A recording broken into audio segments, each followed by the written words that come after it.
gardens have been increasing in prevalence across urban spaces.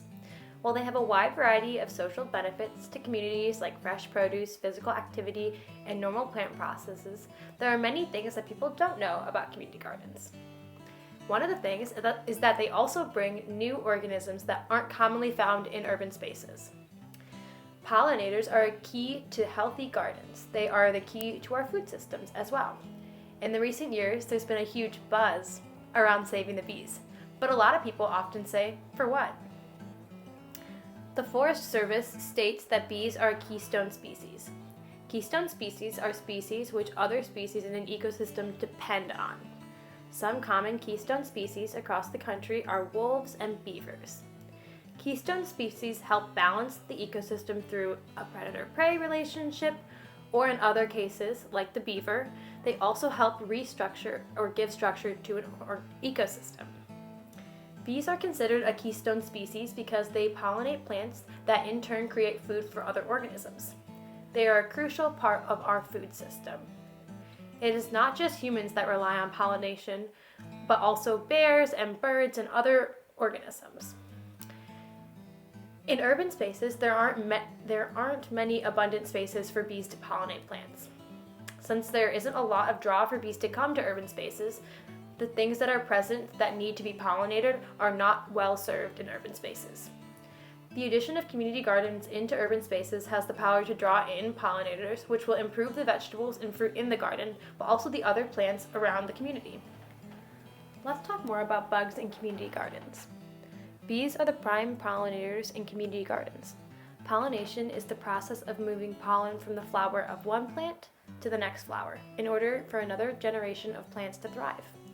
While pollination can happen naturally as weather changes, bees are more efficient.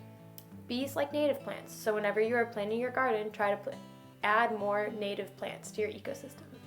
Native plants are also typically better suited for the ecosystem and therefore require less water. Also, refrain from using pesticides as they will kill our pollinators.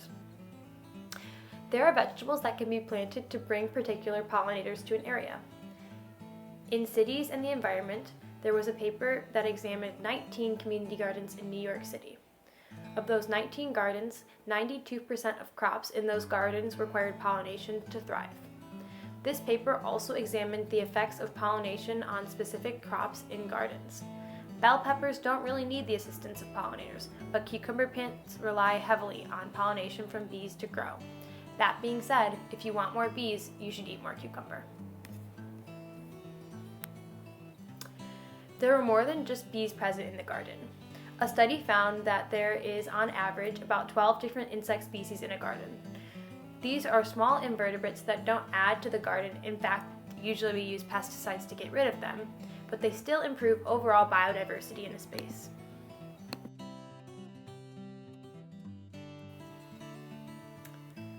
Gardening also has positive impacts on individuals' mental and physical health. In a study that was published in Sustainability magazine, researchers focused on how people's mental and physical health was improved after periods of gardening. They found that individuals who spent time gardening did have lower levels of stress, and they also found that people had received a good workout during their gardening experiences. So they looked at different techniques that you can participate in the garden.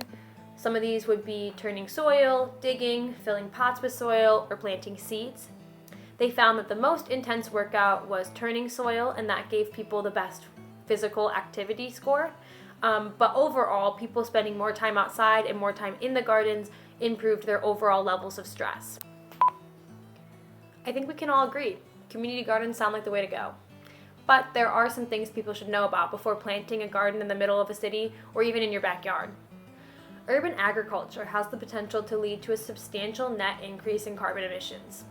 If a plant is planted in a less than optimal environment, maybe an off-growing season, in the shade rather than the sun, or even planted next to another plant that will harm them, there is then the potential for an excess use of fertilizer or energy input, which then reflects in carbon emissions. Community gardens also raise the question about accessibility. In some communities, individuals are required to buy into the garden to use the space. While community gardens give the opportunity to help individuals meet their basic needs by providing fresh produce, they call into question the inequalities already present in areas across the country.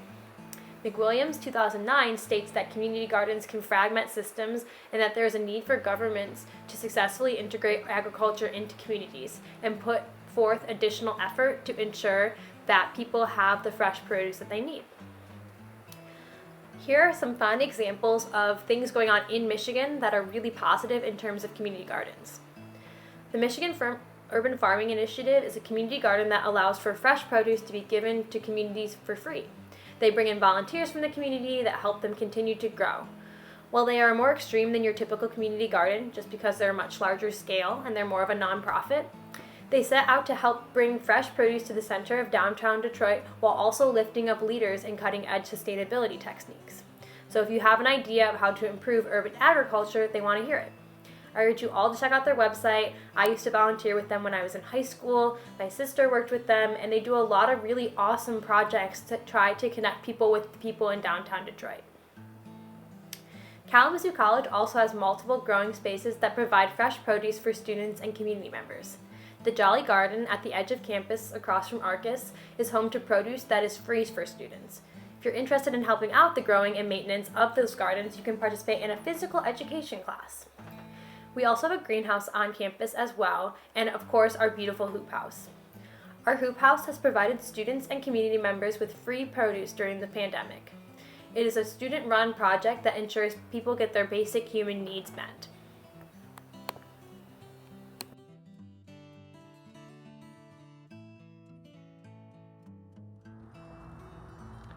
How do you feel after you garden? For me, gardening, I always feel a lot more calm and just connected to something that's bigger than me. And that just really makes me feel like I'm doing something good for the earth, which is also good for me. I love that. Why did you take the gardening PE class? I really have been leaning more into my eco-friendly side, and so I thought I would want to learn a little bit more about it and how to get connected to our community as a college. Before you took the PE class at K, did you know you could go to the Jolly Garden and get produce for free? No, I didn't even know what the Jolly Garden was. That's good.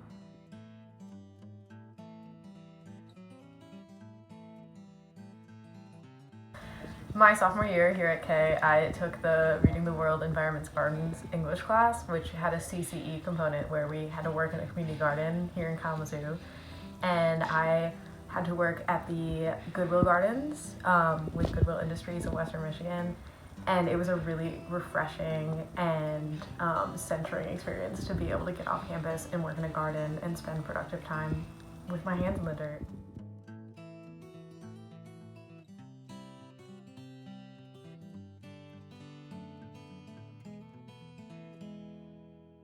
How do you feel after you garden? I always feel rejuvenated and more in touch with nature. Why did you take the gardening PE class? Because I really wanted to gain a better understanding of how we can play a better role within our environments and also cultivate them to better help the environment and ourselves. Before taking the gardening class, did you know you could go to the Jolly Garden and get produce for free? No, I had no idea, but I'll definitely take advantage of that now.